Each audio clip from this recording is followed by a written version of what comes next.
Welcome to this special video interview with the ladies at Zonta Club 3 of Colombo as they gear up for their special event, which is Magic of Music in aid of period poverty. Stay tuned for more.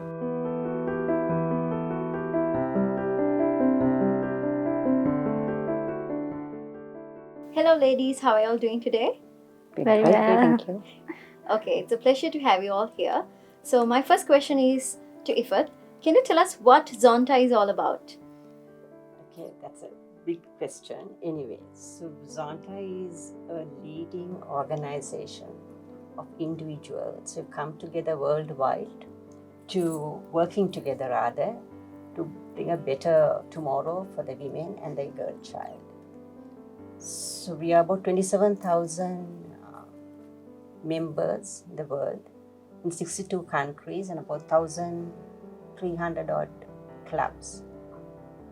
And we have 4 clubs in Sri Lanka. So what are few of the things you all do as a company? So whatever that we do, is for the betterment of the ladies and the girl children. So we advocate gender equality, then ending gender-based violence, then also ending child marriages, and also advocating education.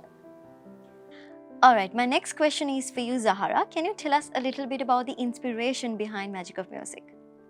Yeah, so it's 25 years since I've started teaching, and I wanted to celebrate my students I've been teaching, and also it's a tribute to the teachers who have been studying music with since I was 4. So I had 2 of them who had passed away, and another 2 who are with me actually. Tamara Perera, I started with, will be playing for me, and we'll be doing a duet together. So yes, it's a celebration and a tribute. Okay, so can you tell us how you got connected with Zonta Club of 3? Yeah, so we wanted to do this for a good cause, and we are all women, so I thought, why not with Zonta Club itself? Okay, so can you, Zahara, can you tell us what people can expect from this concert? Okay, so I'm a pianist and I teach classical piano, but we have a lot of combinations happening. It's all light classics, and classics people have heard, and maybe a little bit of pop and jazz. Yes, it's going to be a very nice program. That's lively, something for everyone. And also we have a few guest artists with us. Dimitri Gunathilaka, Menaka Sahabandu's choir, and Sagara, who actually is a photographer, but he plays the classical guitar. So we have some nice combinations. That's what it is about. That's great. So can you tell us details about the concert, when and where it is happening at? It's on the 25th of August at the Nada Auditorium. It starts at 7:30. Also, is there any way we can purchase ticket if you have a contact number? Yeah, to be specific? 0777 225874. Okay, so that's mentioned on the screen, so you can purchase your ticket and support this great cause. So Kamini, can you tell us what is the reason you all are doing this project, and what is the project focused on? Okay, Tamara, we have all heard the word period poverty, but do we exactly know what it is? I don't think many people know. Yeah, so usually when you talk about period poverty, we tend to think of the fact that it's the lack of access to menstrual products. But actually it's not only that, it's the lack of education on menstruation that is period poverty together. So if you look at a study done by the UNICEF, they found that almost 60% of the teachers thought that the menstrual blood was impure, and almost 80% of them thought that you shouldn't have a bath, you should avoid a bath during your menstruation. So this is the kind of lack of knowledge that we are looking at. And if you look at the rate of period poverty in Sri Lanka, it's 50%. And that is to say that about 5.3 million girls, school girls and ladies who are of the reproductive ages between 15 to 47. And this is in a country where 52% of the population are women. So, so what does period poverty do? I mean, we talk about period poverty, but what does it actually do?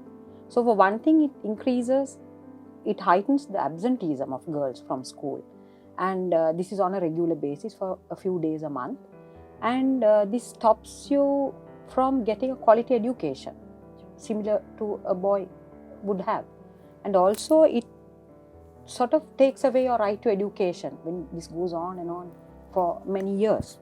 So also there is a stigma behind this, because the girls don't get to do what they should have done, not only in school but maybe in the society. They don't get to do what they should do. So also there is a what you would say, you use makeshift say solutions for your lack of for your poverty. Finances, yeah. So that usually happens very unhygienically, and that causes a lot of infections in the reproductive system. And if I talk about this a little bit more, a study was done in India about cervical cancer, where they found a direct link between the use of cloth for menstruation during the menstruation times and cervical cancer. So Sri Lanka, as you know, is also, cervical cancer is the second most common cancer amongst women. So these are, whether we accept it or not, period poverty is a very current and a very relevant issue in our society. Okay, so can you talk to us a little bit about how these funds are affiliated with the programs? How are you going to contribute to it? So Zonta Club 3 of Colombo, we have taken this project quite a long way now. We started off by going from school to school, because we believe that the school is where you get hold of a girl child, and then we are able to impart knowledge on this aspect and also hand out the products that we purchase from whatever proceeds that come off the concert. So apart from handing over these products, we also make it one big workshop. It's a very comprehensive workshop where we get a doctor to come and speak to the girls, educate them about how to maintain their hygiene during this period, what to do, what not to do. And also we went a little further from there, and we get the participation of the Women and Children's Bureau of the police, where an officer comes and speaks to the girls about the very current problems that they face in the society, how to keep away from the issues, like for example, how to use social media effectively, and not effectively but safely. So these are things that we have taught them, and I think this knowledge is what makes them empowered. And as Ifeth was explaining, Zonta is about empowering women. So this knowledge empowers more than giving the handouts. And also we take it a point to hand over these products to the school, where the school sort of handles a pad bank, so to say, so that itself is an incentive for the girls to come to school during their menstruation. Alright, so as an organization, what are few of the projects you all have done in the past? So Tamara, it's almost 16 years since Zonta Club 3 has been formed. So it's a long time. We've done quite a few, so maybe I will just give you a few of what we have done over the years.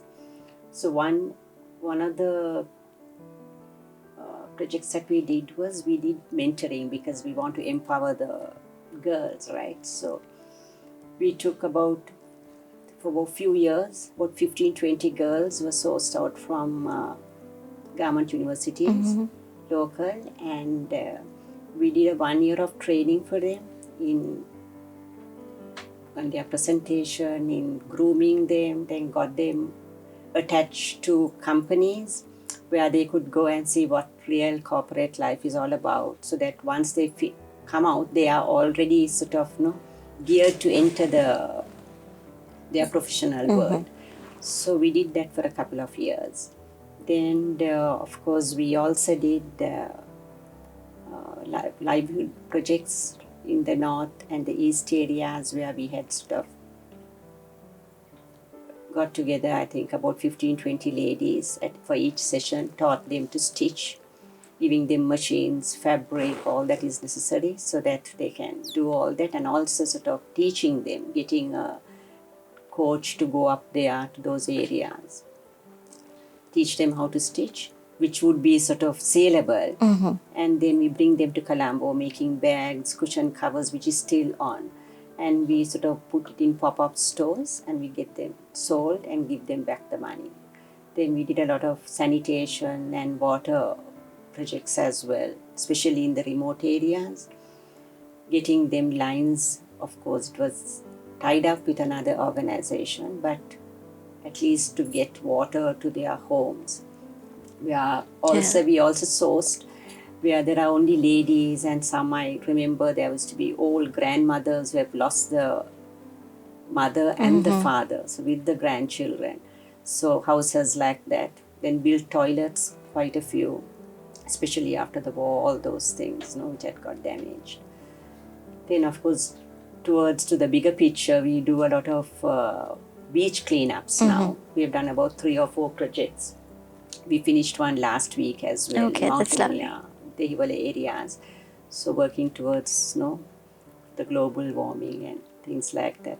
And so that is there. Then, of course, this period poverty that we have taken up. So I won't take much of your time, but we have done and we are in the process of doing smaller projects. That's actually amazing what you all are doing, and I hope you all will be doing more in the future as well. Thank you.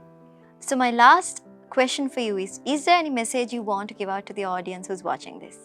Yeah, we'd like all of you to come and experience the magic of music and help make a magical transformation in the life of a girl child. Ladies and gentlemen, you heard it right. This is your sign to book your tickets and support this beautiful cause done by the Zonta Club of 3. Thank you so much for watching. Have a good day.